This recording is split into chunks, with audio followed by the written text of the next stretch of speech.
படிங்க. அஸ்ஸலாமு அலைக்கும் வரஹ்மத்துல்லாஹி தஆலா வபரகாத்துஹு. பட்டவகன ஆலிமாக்கள் பொதுவாகவே நம்ம மக்களுக்கு மத்தியில இந்த ஷரியத்தை சொல்றதா இருந்தா இஸ்லாம் நமக்கு எதை சொல்லி தருதோ முக்கியமா அக்காயித் என்று சொன்னா கொள்கைகள், அகீதாவுடைய பன்மைதான் அக்காயித். அதனால அந்த கொள்கைகள் சம்பந்தமா ஒரு கித்தாப் இருக்கிறது, பதுல் அமால் வல்லஊல் மஆல். இப்ப அந்த கித்தாபினுடைய சாராம்சம் என்ன, அந்த கித்தாப்ல என்னென்ன சொல்லித்தராங்க, அந்த கித்தாபினுடைய தொடர்பு இன்ஷா அல்லாஹ் வரக்கூடிய திங்கக்கிழமையில இருந்து அந்த கித்தாப் உங்க கையில தரப்படும். இப்ப அந்த கித்தாப்ல என்ன கூறப்பட்டிருக்குது என்பது மட்டும்தான் நம்ம என்ன செய்ய போறோம், பார்க்க போறோம். முதல்ல இந்த உலகத்தை படைச்சது யாரு? அல்லாஹு தாலா. அல்லாஹு தாலா கதீம், பழமையானவன். பழமையானவன்னா என்ன அர்த்தம்? நிரந்தரமாக இருக்கக்கூடியவன். இது சம்பந்தமா என்னென்ன விஷயங்கள் அங்க சொல்லுவாங்க என்பது அந்த கித்தாபினுடைய சாராம்சம். அல்லாஹு தாலா மட்டும்தான் உலகத்தில் இருக்கக்கூடிய எல்லா வஸ்துக்களையும் உருவாக்கக்கூடியவன். மேலும் அந்த வஸ்துக்கள் எப்ப பிறக்கணும் எப்ப அழியணும் என்ற கலாக்கதரையும் அல்லாஹு தாலா மட்டும்தான் நிர்ணயிக்கக்கூடியவன் என்ற விஷயமும் அந்த கித்தாபுல உள்ளடங்கி இருக்கிறது. அந்த அல்லாஹ் மட்டும்தான் நல்லதையும் நாடுகின்றான், தீயதையும் நாடுகின்றான். ஆனா நல்லதை நாடுறத அல்லாஹ் பிரியப்படுறான், தீயதை நாடுறத அல்லாஹ் என்ன செய்யல, மக்கள் செய்வதை பிரியப்படவில்லை. இதெல்லாம் நான் உங்களுக்கு சுருக்கமா சொல்லித்தரேன், ஏதோ சும்மா கருத்து அப்படின்னு நினைக்க வேண்டாம். இதனுடைய விளக்கம் இன்ஷா அல்லாஹ் திங்கக்கிழமை இருந்து உங்களுக்கு நடத்துவோம்.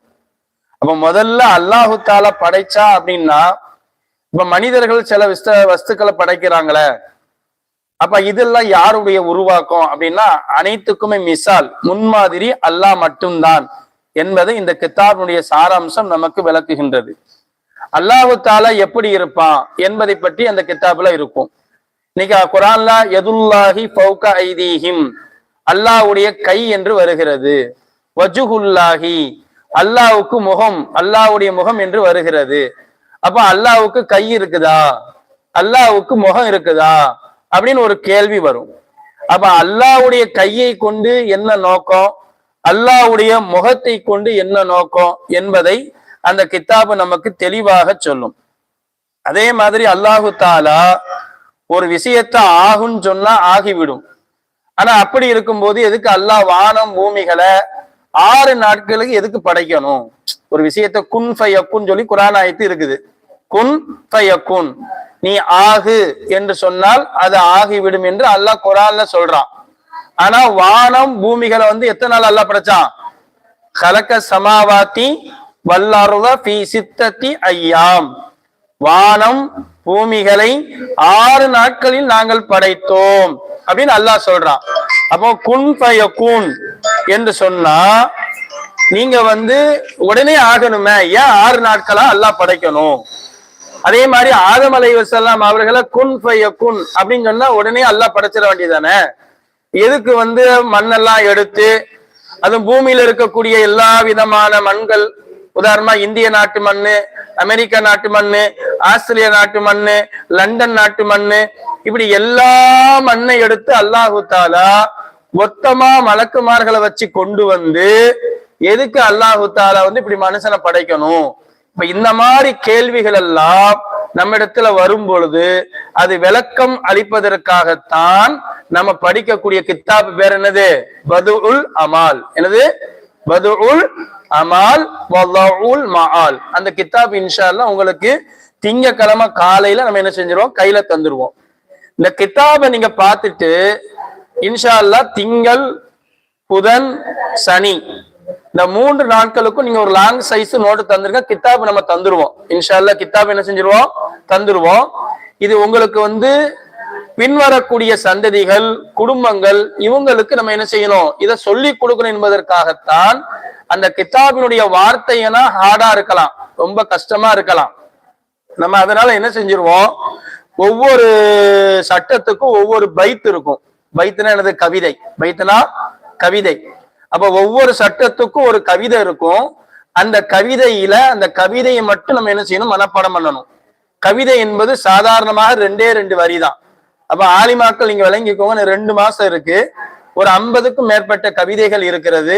ஒரு நாளைக்கு ஒரு கவிதை என்று சொன்னால் அந்த கவிதைய அதனுடைய அர்த்தத்தை நான் சொல்லி தந்துருவேன், நீங்க எழுதணும். அதுல என்ன சொல்றாங்க என்று கித்தாபை நான் தமிழாக்கம் அப்படியே சொல்லுவேன், அதை எழுதணும். நீங்க என்ன எழுதிட்டு, இப்போ உதாரணமா திங்கக்கிழமை பாடம் நடக்குன்னா ஒரு நாள் விட்டு புதன்கிழமை ஆலிமாட்ட என்ன செஞ்சிடணும், அதை ஒப்பிச்சிடணும். ஆலிமாட்ட ஒப்பிச்ச பிறகு ஆலிமா நீங்க எழுதின அந்த எழுத்துக்கு கீழே அவங்க சைன் போடணும். சைன் போட்டாதான் நீங்க அத ஒழுங்கா மனப்பாடம் பண்ணி ஒப்பிச்சிருக்கீங்க. இதுங்க சர்வ சாதாரணமா இத சாதாரண பயான் நினைக்காதீங்க, சாதாரண கித்தாபுன்னு நினைக்காதீங்க. நம்முடைய அக்கீதா கொள்கை நமக்கு தெரிஞ்சாதான் நம்ம 4 பேருக்கு சொல்ல முடியும். இப்ப நான் பாடம் நடத்தின மாதிரி யாராவது கேள்வி கேட்டா என்ன பதில் சொல்ல முடியும்? அல்லாஹ்தான் நீ ஆகுன்னு சொன்னா ஆகிவிடும் என்று குரான்ல சொல்றானே, பெரிய எதுக்கு வானம் பூமிகளை அல்லாஹுத்தால 6 நாளை ஏன் படைக்கணும்? எதுக்கு மனுஷனை நீ ஆகுன்னு சொன்னா ஆகிரலாம, பெரிய எதுக்கு அல்லாஹுத்தால பூமியில் உள்ள எல்லா மண்ணையும் எடுத்து மலக்குமார்களை வச்சு கொண்டு வந்து அதை தண்ணியை குழப்பி அதை ஆதம் அலைஹிஸ்ஸலாம் அவர்களை உருவாக்கி அதுக்கடுத்து அவர்களை பேச வச்சு அதன் மூலமா எதுக்கு ஹவ்வா அலைஹிஸ்ஸலாம் அவர்களை உருவாக்க முடியணும்? நீ ஆகுன்னு சொன்னா ஹவ்வா அலைஹிஸ்ஸலாம் அவர்களும் வந்துருவாங்களே அப்படின்னு கேள்வி நம்மகிட்ட கேட்பாங்களா இல்லையா? அப்ப அந்த மாதிரி கேள்விக்கு நம்ம பதில் தெரிஞ்சாதான். இதே மாதிரிதான் குர்ஆன் விஷயமா உள்ள கேள்வி, ஹதீஸ் விஷயமா உள்ள கேள்வி, ரசூல் சம்பந்தமான கேள்வி, அவங்களுடைய மனைவிமார்கள் சம்பந்தமான கேள்வி, சஹாபாக்கள் சம்பந்தமான கேள்வி, இதை எல்லாமே இன்ஷா அல்லாஹு தாலா நம்ம அந்த கித்தாபின் மூலமாக வட்டுருக்கமாக சுருக்கமாக படிக்கணும். இன்ஷா அல்லாஹ் அதுக்கு அனைவரும் ஒத்துழைக்கலாமா? இன்ஷா அல்லாஹ். ஏன்னா ஆலிமா என்று சொன்னாலே ஆலிமாக்களுக்கு கண்டிப்பா இதை தெரியணும். அதை நீங்க இன்ஷா அல்லாஹ் கண்டிப்பா அதை தெரிவதற்கான ஒரு சூழ்நிலை தான் இந்த கித்தாபினுடைய மிகப்பெரிய ஒரு முயற்சி.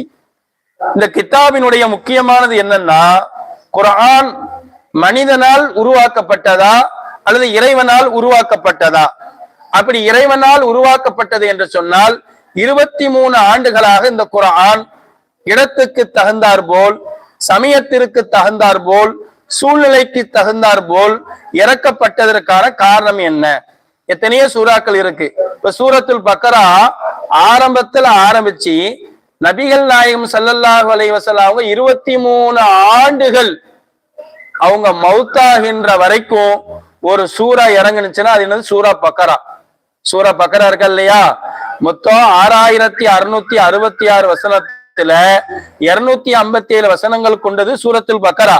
ஆனா அந்த சூரத்துல் பக்கரா பாத்தீங்கன்னா அதுலதான் முக்கியமான பெரிய பெரிய ஆயத்துகள் இருக்கிறது, முக்கியமான ஆயத்துல் குர்சிகள் இருக்கிறது, மனிதன் தூங்கும் போது ஓதக்கூடிய ஆமன ரசூல் இருக்கிறது, சூரத்துல் ஃபாத்திஹா ஆரம்பிச்சு அதுக்கு பின்னாடி அலிஃப் லாம் ஆரம்பிக்குது.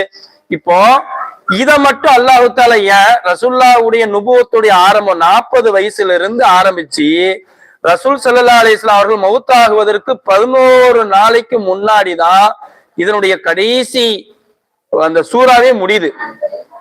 அப்ப அல்லாஹ் தஆலா ஏன் அந்த 23 வருஷமா இந்த சூரத்துல் பக்கராவை மட்டும் கொண்டு வரணும் என்று சம்பந்தமா நிறைய விஷயங்கள் என்ன செய்து இருக்கிறது. அதே மாதிரி நபிகள் நாயகம் ஸல்லல்லாஹு அலைஹி வஸல்லம் அவர்களை நம்ம நபியா ஏற்றுக்கொள்றது பரிபூர்ணமா ஏற்றுக்கொள்ளணுமா அல்லது சந்தேகத்துடன் ஏற்றுக்கொள்ளணுமா அல்லது 2 மனதாக ஏற்றுக்கொள்ளணுமா? பரிபூர்ணமா ஏற்றுக்கொண்டா நம்முடைய கொள்கையினுடைய சட்டம் என்ன? அதே மாதிரி அறகுறையா ஏற்றுக்கொண்டா நம்முடைய கொள்கையினுடைய சட்டம் என்ன? பாதி ஏற்றுக்கொண்டு சந்தேகத்துடன் ஏற்றுக்கொண்டா கொள்கையினுடைய சட்டம் என்ன என்பதை இந்த பதுல் அமல் கித்தாபு ரொம்ப சுருக்கமா விரிவா அழகா சொல்லித்தரும். நம்ம அதற்கு கொடுக்கக்கூடிய முயற்சி என்ன? நான் ஏற்கனவே சொன்னதை போன்று திங்கக்கிழமை நோட்டு லாங் சைஸ் நோட்டு கொண்டு வாங்க, கித்தாப் இன்ஷா அல்லாஹ் ரெடி ஆயிரும். அந்த லாங் சைஸ் நோட்டுல நான் மெயினா என்ன செய்வேன்னா, நான் சொல்றதை நீங்க எழுதணும். நீங்க எழுததான் அது உங்க மனசுல பதியும். இப்ப நான் சொல்றது இப்போதைக்கு உங்களுக்கு புரியும், ஆனா வெளியே போயிட்டீங்கன்னா என்னன்னு சொல்லி அப்படியே மறந்துடும். அதனாலதான் சொல்லுவாங்க, மன் கதப கர்ற வமன் ஹஃபில ஃபர்ற. யார் ஒரு விஷயத்தை எழுதி வைக்கின்றாரோ அது நிரந்தரமாக இருக்கும், யார் மனனம் மட்டும் செய்கின்றாரோ அது சீக்கிரமாக பறந்து போகிவிடும். அதனாலதான் நபிகள் நாயகம் ஸல்லல்லாஹு அலைஹி வஸல்லம் சொன்னாங்க, நீங்க குர்ஆன் சூறாக்களையோ குர்ஆனையோ நீங்க அடிக்கடி மனப்பாடம் பண்ணீங்கன்னா திரும்ப திரும்ப அதை ஞாபகப்படுத்துங்க. எப்படி ஒரு ஒட்டகத்தை கெட்டி போடாம அதை கயிறை விட்டுட்டு நீங்க ஒட்டகத்தை ஒரு இடத்துல விட்டா அந்த ஒட்டகம் எப்படி பறந்து போயிருமோ அதே மாதிரி குர்ஆன் ஆயத்துகளையும் சரி முக்கியமான சட்டங்களையும் சரி நம்ம மனப்பாடம் மட்டும் பண்ணியிருந்தோம்னா சில சூழ்நிலை தகுந்த மாதிரி அதை என்ன செஞ்சிடும், பறந்து போயிரும், மறந்துடும். அதனால நம்ம எழுதி வச்சிருந்தோம்னா கண்டிப்பாக நம்முடைய வாழ்க்கையில அது என்ன செய்யும், பிரயோஜனமா இருக்கும். அப்ப எழுதணும், திங்கக்கிழமை எழுதணும், புதன்கிழமை ஆலிமாட்ட கண்டிப்பா ஒப்பிக்கணும். இன்ஷா அல்லாஹ் 6:30க்கு நான் வாரேன்னா நீங்க முன்னாடியே வந்து ஒப்பிச்சுட்டு ஆலிமா நீங்க எழுதுன அந்த நோட்டுக்கு கீழே அவங்க சைன் போடணும். சைன் போட்டாங்கன்னா என்ன அர்த்தம்னா இவங்க நடத்தின பாடத்தை என்னிடத்தில் ஒப்பித்து விட்டார்கள். அப்ப இன்ஷா அல்லாஹ் நோன்புக்கு ஒரு 10 நாளைக்கு முன்னாடி இதை முழுமையா நம்ம பரிச்சையா வச்சோம்னா அது வெறுமனையே நம்முடைய வரலாறாக இருக்காது, வாழ்க்கையா என்ன செஞ்சிடும், மாறிடும். அப்ப இது ஒண்ணு. இந்த எழுத்து சம்பந்தமா சொல்லும் பொழுது ஸல்லல்லாஹு அலைஹி வஸல்லம் அவங்க எப்பொழுதுமே மிஸ்வாக்கு குச்சிய காதுக்கு மேல வச்சிருப்பாங்க அப்படின்னு வரக்கூடிய செய்தியில ஏன் காதுக்கு மேல வச்சிருக்காங்க என்பது மட்டுமல்ல, ரசூலுல்லாஹ் இப்படி சொன்னாங்க. அதாவது எப்படின்னா கவல்இல் கலம், பேனாவை எப்படி காதுல வைக்கணுமோ வச்சிருப்பாங்களோ எழுத்தாளர்கள், அதே மாதிரி ரசூலுல்லாஹ் மிஸ்வாக்கு குச்சிய காதுக்கு மேல வைப்பாங்க. இப்ப நமக்கு மிஸ்வாக்கு பிரச்சனை இல்லை.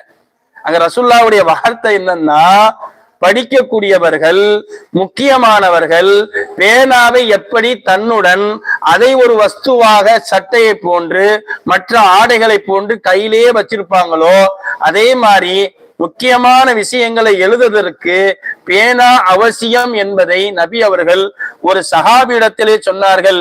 இல்தஸிம், நீ எப்பொழுதுமே பேனாவை அவசியமாக்கி கொள், ஒரு நல்ல விஷயங்கள் சொல்லி தரும் போது அதை நீ குறித்து வைத்துக்கொள் என்று நபிகள் நாயகம் ஸல்லல்லாஹு அலைஹி வஸல்லம் அவர்கள் சொன்ன ஹதீஸ் எல்லாம் திருமதியில என்ன செய்யப்பட்டு இருக்கிறது, பதிவு செய்யப்பட்டு இருக்கிறது. எனவே ஆலிமாக்களே நீங்க கண்டிப்பாக இது சம்பந்தமாக நீங்க என்ன செய்யுங்க, நான் சொன்னது இப்ப சுருக்கமா தான் சொல்லி இருக்கிறேன். இதனுடைய விரிவான விஷயங்கள் இன்ஷா அல்லாஹ் நம்ம என்ன செய்வோம், திங்கக்கிழமையில இருந்து நடத்துவோம்.